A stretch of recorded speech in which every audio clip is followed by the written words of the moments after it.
સત્ય ઘટના કંઈક એવી છે કે કરોડપતિ માણસને રોજ રાત થાય ને એટલે નબળા વિચારો આવે, એમને જીવવાનું મન ન થાય, એમને અંદરથી બેચેની થયા કરે.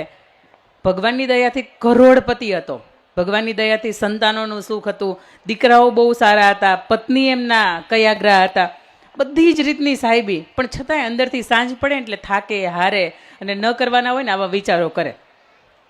એટલે એમને એક મિત્ર હતો, જ્યોતિષ મિત્ર હતો. એટલે એમને પૂછ્યું એણે કે તું આખા ગામની કુંડળીઓ જોવે છે, તું એમ કર ને મારી કુંડળી જો ને. આ સાંજ પડીએ હું થાકી જાઉં છું, હારી જાઉં છું, નબળા વિચારો આવે છે, તો સાંજ પડીએ આ નબળા વિચારોનું આવવાનું કારણ શું? મને એ કોઈ ગ્રહ તો નથી નડતો ને? અને એ માણસ જે જ્યોતિષ માણસ હતો એ બરોબર આ મિત્રને જાણે. કંજૂસ મારવાડી જેવો મિત્ર, કરોડપતિ, ભગવાનને આપેલી ખૂબ સંપત્તિ, પણ છતાંય 1 રૂપિયાનું દાન ના આપે. એમ કે ભલા માણસ તારે ઘરવાળીને એક નાનકડો હાર કરી દે, ન્યા હું તાર દઈને છે. આવો માણસ હતો. એટલે પેલો વ્યક્તિ એને બરાબર જાણે. એટલે એ વ્યક્તિ એવું કીધું કે મારે તમને કુંડળી જોઉં ને એ પહેલાં મારે તમને 3 સવાલ કરવા છે, કરું? એટલે પેલો મિત્ર એવું કહે છે કે હા કરો.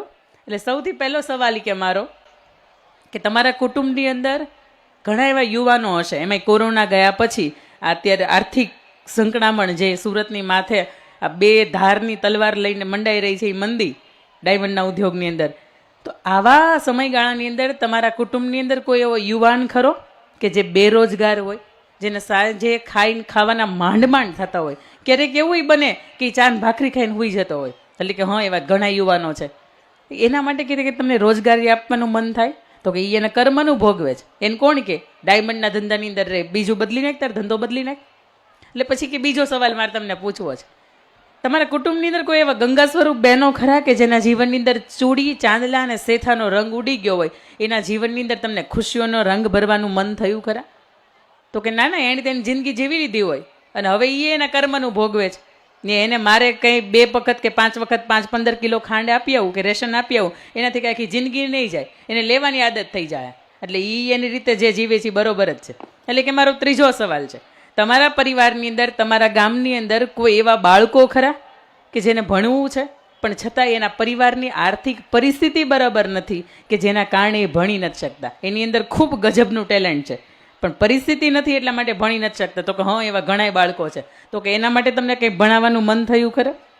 એટલે પેલો માણસ એવું કહે છે કે અમે ક્યાં CBSE સ્કૂલની અંદર, ઇન્ટરનેશનલ બોર્ડની અંદર ભણ્યા છીએ, અમે સરકારી સ્કૂલની અંદર ગોથા ખાતા ભણ્યા છીએ. એટલે હવના કર્મ છે ને હવ ભોગવે છે. અને ત્યારે પેલો માણસ એવું કહે છે કે હવે ભાઈ, તારી કુંડળી જોવાની મારે જરૂર નથી.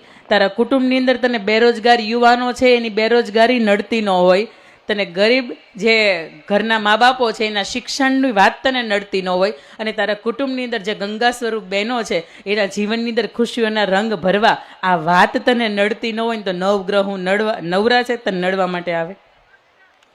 આ સમાજને કદાચ એવું લાગતું હશે કે મને નવગ્રહ નડે, પણ સાહેબ મારે એ કેવું છે કે તમે સમાજને ન નડો ને, નવગ્રહ એકેય નવરા નથી તમને નડે. સમાજ માટે જે માણસ ઉપયોગી થતો હોય, તન મન અને ધનથી જે માણસ ઘસાતો હોય, એને દુનિયાની કોઈ પણ તાકાત ન નડે. અને એને કુદરતની અદૃશ્ય શક્તિ છે ને એ હંમેશા એની સાથે રહેતી હોય.